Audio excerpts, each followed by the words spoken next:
السلام علیکم دوستوں، کیا حال چال ہے؟ ٹھیک ٹھاک ہو؟ خوش ہو جناب؟ آج کی ویڈیو میں ہم آپ کو بتائیں گے کہ آپ نے گلاب کے پھول کی کیسے لگانی ہے قلم، اس کا طریقہ کیا ہے، کون سی قلم ہونی چاہیے، کتنی موٹی ہونی چاہیے، کتنی لمبی ہونی چاہیے، اس کے اندر کتنی گرہیں ہونے چاہیے، مٹی کیسی ہونی چاہیے، پانی آپ نے اس کو کیسے دینا ہے جناب، یہ ساری چیزیں ڈسکشن کریں گے۔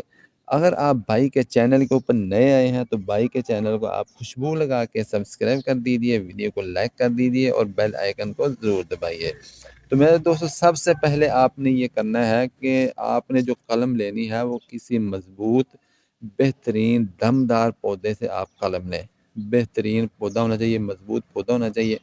اس کے بعد جناب آپ نے قلم کتنی لینی ہے، کتنی لمبی لینی ہے، وہ ہے جناب آپ اس کی جو قلم لینا چاہتے ہیں پودے سے، وہ 6 سے 8 انچ تک لمبی ہونی چاہیے۔ ٹھیک ہے جناب۔ اور اس کے اندر جناب آگے آ جاتا ہے، اس کے اندر جناب 3 سے 4 گرہیں ہونی چاہیے۔ جیسے ہی آپ دیکھیں یہ گرہ ہے، یہ ہے، یہ ہے، یہ ہے جناب، یہ گرہیں ہونی چاہیے اس کے اندر جناب، تاکہ جہاں جب پودا شاخیں نہیں نکلیں گی، کونپڑیں نکلیں گی تو ان کے اندر آسانی کسی نہ کسی جگہ سے نکل آتی ہے جناب۔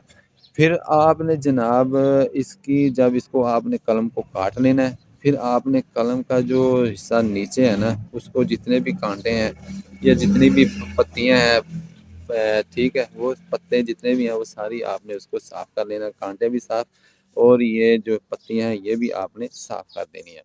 اس کے بعد جناب آ جاتا ہے مرحلہ مٹی کی تیاری کا۔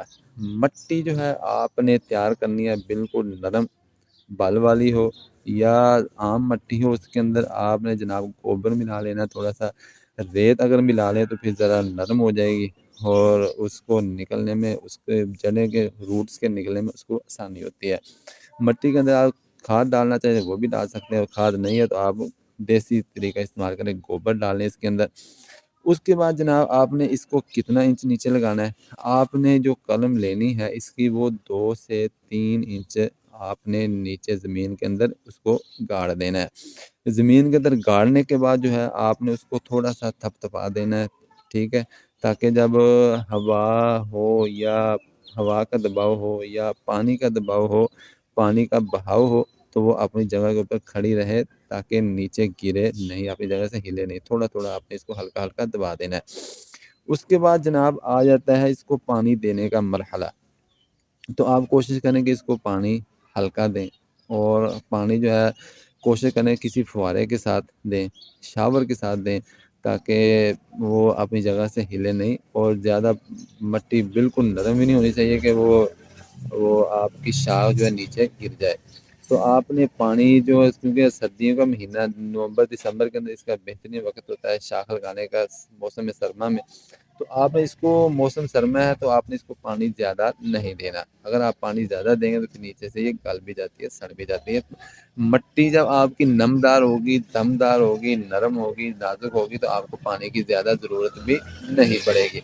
تو یہ احتیاط ضروری ہے۔ اور دھوپ کے اندر آپ کوشش کریں کہ سردیوں کے اندر ایسی جگہ پہ اس کو لگائیں جہاں کے اوپر دھوپ پڑتی ہو۔ اگر دھوپ اس کو نہیں ملے گی، حرارت نہیں ملے گی، کیلشیم نہیں ملے گا، تو پھر یہ اس کے پھوٹنے کے چانس ذرا کم ہوتے ہیں۔